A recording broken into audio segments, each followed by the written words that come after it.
extradition. There's only one decision. No extradition. There's only one decision. No extradition. There's only one decision. No extradition. No extradition.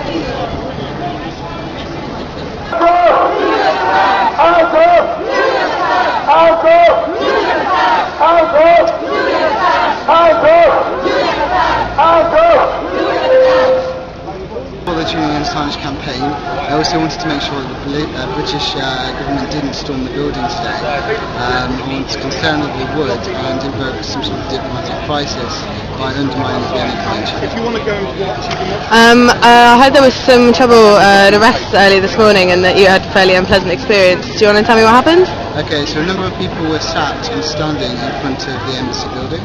A number of police and cameras descended and the police were asking people to move. A number of people were questioning the police as to why that was necessary. I was trying to observe this as I am a legal observer, and an officer decided that I was obstructing him and decided to arrest me. So two officers grabbed me, were dragging me down the road and threw me into a protest pen, a containment area for people to protest in. I was told I was de-arrested, but if I came out of that pen, I would be arrested again. Freedom fighter! Julian Assange! Freedom fighter! Julian Assange! Freedom fighter! Julian Assange! Freedom fighter! Julian Assange! Freedom fighter! Anyone who's alleged to have committed any sort of crime should answer questions, and he has on numerous occasions offered to meet with prosecutors in this country to answer these questions. The prosecutors have on numerous occasions refused to come and meet him, and therefore I think what happened as a consequence of that isn't unjustifiable. I think for Julian Assange, I think that he's tried to make allowances in light of the situation, and the actions which have been taken against him seem completely disproportionate. Amigo, el pueblo está contigo, Julian.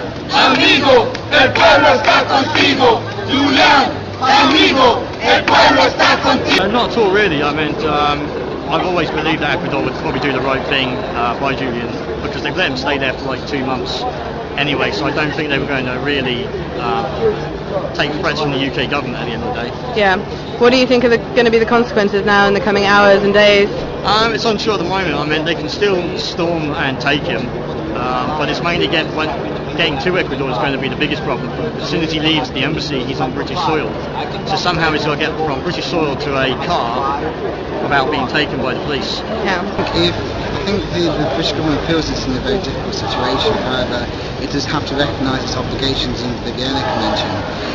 It's choosing to invoke or threaten to invoke a law which isn't supposed to be used in these situations, and we have to ask what sort of pressure is being put on the government for it to take such actions. The consequence of invoking this legislation and storming the building after revoking diplomatic status would be that there will really be a free-for-all for embassies across the world to not be safe places for people looking to claim asylum. Never be defeated. The people united will never be defeated. The people united will never be defeated. The people united will never be defeated. I mean, I'm not really sure. I mean, there's too many lies out there. I mean, bigger movements will change policies, governments, and the way the world's going to be. So we need people to start getting on the streets and actually doing things. So it's the only way to change is by masses. Yeah. Start doing their own research more, and alternative media. Everyone should come citizen journalism and use live stream, Ustream and stuff like that. Yeah. And take it away from the main corporations and start doing it yourself. I'm totally against. I'm just thankful that there is a group like WikiLeaks that could have bring us this information. Yeah. And lastly, why do you think it is so important that we rally this kind of popular opposition in defence of Julian Assange and WikiLeaks and the service they provide? Yeah, because the truth is very hard to define. You only have to have one slight,